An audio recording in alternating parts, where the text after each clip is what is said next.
मैं एक transformation coach हूँ।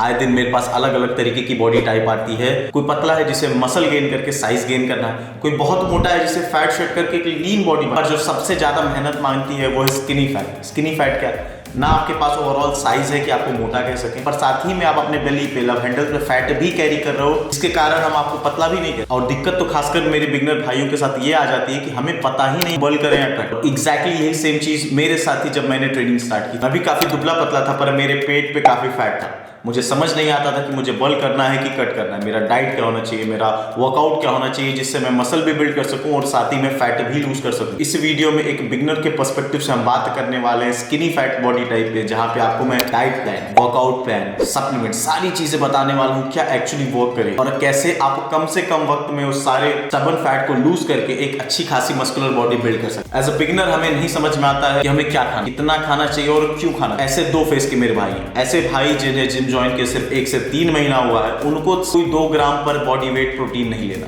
ये यूट्यूबर्स की स्पॉन्सर्ड वीडियो के बाद फैलाई हुई मिथ है कि हर एक बिगिनर को या हर एक लेवल एथलीट को 2-2 ग्राम पर बॉडी वेट प्रोटीन चाहिए, जबकि ऐसा बिल्कुल भी नहीं। जब आप बिगिनर होते हो तो आपका पहला प्रायोरिटी आपका डिसिप्लिन होना चाहिए।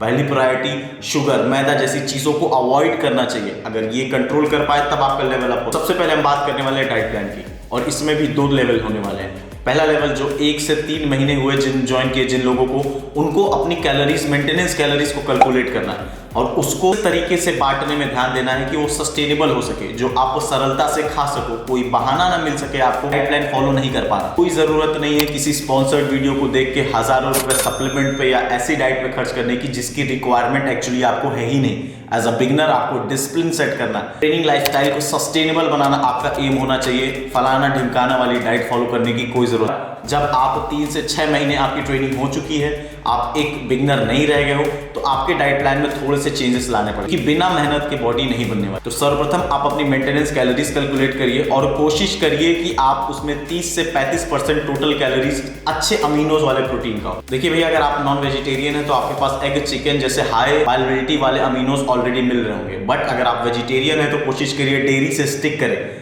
पनीर, दही, ये सारे ऐसे प्रोटीन सोर्सेस हैं जिसमें अमीनो काफी स्ट्रॉन्ग। हर प्रोटीन एक जैसा नहीं होता। 35% का मतलब क्या है? अगर आपकी मेंटेनेंस कैलोरीज 2000 है तो आप उसका 35% दैट इज की 700 कैलोरीज सिर्फ प्रोटीन से लेने की कोशिश। बचा हुआ 60% आपको अपने अकॉर्डिंग, अपने टेस्ट के अकॉर्डिंग, अपने प्रेफरेंस के अकॉर्डिंग, अपने अवेलेबिलिटी के अकॉर्डिंग और कार्ब में डिस्ट्रीब्यूट करना। सिर्फ और सिर्फ आपको इतना ध्यान देना है कि कहीं से भी गलती से भी एक्सटर्नल शुगर की आपको आदत ना लगे। कोल्ड ड्रिंक्स, इन सारी चीजों से आपको दूर रहना है। साथ में ट्रांस फैट जैसे कि मैदा या कोई बाहर की भुनी तली चीजों से आपको दूरी रखनी है।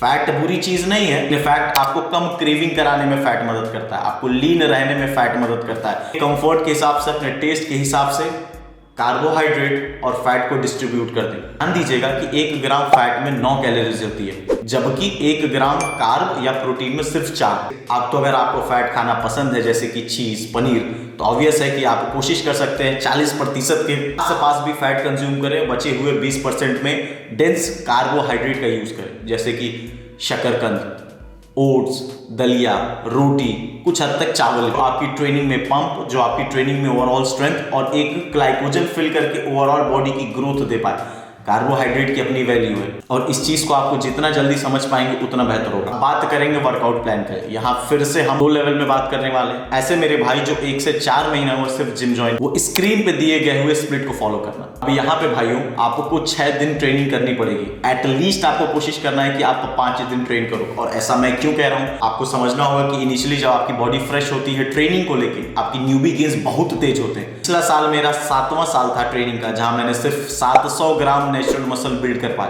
पर अगर हम बात करें पहले साल की, तो आप आराम से 5 किलो से ज्यादा मसल 12 महीने में पैक कर सकते हो। इसको कहते हैं न्यूबी गेन्स। इसीलिए आप इनिशियल ईयर्स में ज्यादा मेहनत करें ताकि आपकी बॉडी तेजी से भाग पाए। अगर आप 4 दिन 5 दिन ट्रेन करेंगे that is well and good, but कोशिश करिए अगर आप 6 दिन कर सकते हैं आपको रिजल्ट मिले। यहाँ पे आप हर मेजर मसल को at least once a week train कर रहे हैं, पर गौर ये देना है कि आपको पहला सेट हमेशा कोशिश करिएगा कि एक कंपाउंड वर्कआउट हो। अगर आप चेस्ट ट्रेन कर रहे हो तो बेंच प्रेस करो, अगर आप बैक ट्रेन कर रहे हो तो आप कोशिश करो डेडलिफ्ट मारो, अगर आप लेग ट्रेन कर रहे हो तो कोशिश करो लेग प्रेस या स्क्वाट करो। और हर पहले एक्सरसाइज में 5 सेट मिनिमम लेने हैं, जहां पे टोटल रेप 12 से ऊपर होने चाहिए। पर जैसे कि आपको हर दिन मिनिमम 6 से 7 एक्सरसाइजेस करनी है, तो बची हुई एक्सरसाइजेस में आप मिनिमम 4 सेट लें और मिनिमम 10 रेप को अटेन करने की कोशिश करें। मकसद हमेशा आपको हैवी लिफ्टिंग पे ध्यान देना और कोशिश करना है उस लिफ्ट पे 10 से 12 रेप निकले। बात करते हैं दूसरे लेवल वाले भाइयों जिन्हें तकरीबन 6 महीने हो चुके हैं ऑलरेडी जिम जाए हुए या जिम में ट्रेनिंग कर। स्क्रीन पे जो देख रहे हैं ये एक पुश पुल लेग की स्प्लिट है जहां पे आपको भी एक ही दिन रेस्ट और रिकवरी के लिए मिला। आप हर मसल को at least twice a week train कर रहे हो जहां पे आपको मिनिमम 6 से 8 एक्सरसाइजेस पर डे ट्रेन करनी है। आपकी पहली जो एक्सरसाइज होगी वो एक कंपाउंड मूवमेंट होने वाली है जहां मिनिमम आपको 5 सेट परफॉर्म करना है जिसके मिनिमम रेप 10 होने चाहिए। 10 रेप क्यों, 12 रेप क्यों नहीं? ताकि मैं चाहता हूं कि आप हैवी लिफ्टिंग पे ज्यादा ध्यान दो, हाइपरट्रॉफी और स्ट्रेंथ ट्रेनिंग के बीच में रहो ताकि मसल की ग्रोथ मैक्सिमाइज हो सके। आप किसी एक पार्टिकुलर ट्रेनिंग के ही सिर्फ फायदा ना उठाओ, दोनों साइड के फायदे आप गेन करो और न्यूबी गेन्स में आप उस चीज का ज्यादा लाभ उठा सको। बची हुई एक्सरसाइजेस जो है पहली के बाद वहां मिनिमम 4 से ट्रेन करना और 12 से 14 रेप टच करने की कोशिश करें एक अच्छी खासे वेट पे। अगर आप एक्सरसाइज के फॉर्म हुई या कैसे क्या चीज ध्यान देनी है क्या नहीं देनी है तो मेरे YouTube चैनल के प्लेलिस्ट में ऑलरेडी पुश पुल लेग की कंप्लीट वर्कआउट वीडियोस हैं विद ऑल दी एक्सरसाइजेस, तो आप वो देख के सीख सकते हैं, समझ सकते हैं क्या करना है क्या नहीं करना है सारी चीज। लास्ट में हम बात करने वाले सप्लीमेंट्स की। देखिए सबसे पहले आपको समझना होगा वे प्रोटीन आपके लेवल पे कोई जरूरत नहीं है। अगर आप 1-1.5 साल हुए अभी ट्रेनिंग करने के तो कोई जरूरत नहीं है वे प्रोटीन। आप इनफैक्ट मैं तो अपने क्लाइंट्स को खासकर कहता हूं कि भैया डाइट के बारे में सीखो, समझो और उसको यूज करो, बॉडी को ट्रांसफॉर्म करो। इतना आप डाइट को रूटीन में स्टेबल करोगे उतना आप बेहतर बॉडी बिल्ड करो। तो पहले साल में मेरे हिसाब से बहुत ज्यादा जरूरत नहीं पड़ती है वे प्रोटीन। पर वैसे मेरे भाई जो वेजिटेरियन है, एग चिकन जैसी फूड नहीं कंज्यूम कर सकते, उनमें एक अमीनो की कमी आती है, वो है क्रिएटिन मोनोहाइड्रेट। क्योंकि किसी भी वेजिटेरियन फूड आइटम में क्रिएटिन अवेलेबल नहीं होता है तो एक जो एडवाइज सप्लीमेंट है खासकर वेजिटेरियन भाइयों के लिए वो है क्रिएटिन मोनोहाइड्रेट। नॉन वेजिटेरियन भी है तो स्टिल मैं आपसे कहूंगा ये सस्ता सप्लीमेंट है जो आपकी रिकवरी में, आपकी स्ट्रेंथ में, आपकी ओवरऑल मसल मास की ग्रोथ में काफी ज्यादा असिस्ट करने। डिटेल क्रिएटिन की भी वीडियो मेरे चैनल पे पड़ी हुई है तो सारी चीजें कब लेना है, कितना लेना है, किस समय लेना है, सारी चीजें समझाई हुई है तो आप उसको एक बार कंसीडर कर। अगला जो सप्लीमेंट होने वाला है एलार्जिनिन। देखिए एलार्जिनिन भी प्रोटीन का ही हिस्सा है, एक अमीनो है, पर इसकी वैल्यू तब बढ़ जाती है जब हमारे शरीर में स्टबन फैट हो। आपके ब्लड में नाइट्रिक ऑक्साइड के लेवल बढ़ा देता है जिसकी वजह से ब्लड की मूवमेंट थोड़ी तेज हो जाती है और वो स्टबन एरिया में भी पहुंचती है जहां से बॉडी कैलोरीज एनर्जी कंज्यूम करना चालू कर देती है। फॉर एग्जाम्पल आपका लोअर बेली या फिर लव हैंडल, ये सारी ऐसी जगह हैं जहां पे उतने खून नहीं पहुंचता और इसी वजह से वो स्टबन फैट कैरी करती है। तो एलार्जिनिन आपको स्टबन फैट लूज करने में साथ ही में एक अच्छा पंप देने में काफी मदद करेगी। तो वीडियो यहीं तक थी मेरे भाइयों। अगर आपको कुछ भी ना समझ में आया हो या कोई डाउट हो या ऑलरेडी कोई क्वेरी हो तो आप हमें इसी वीडियो के कमेंट बॉक्स में कमेंट करके पूछें। आपका छोटा भाई, आपका बड़ा भाई आपके लिए है, जितना मुझे नॉलेज एक्सपीरियंस है वो आपको मदद जरूर करूंगा। तो कमेंट करें बेझिझक होके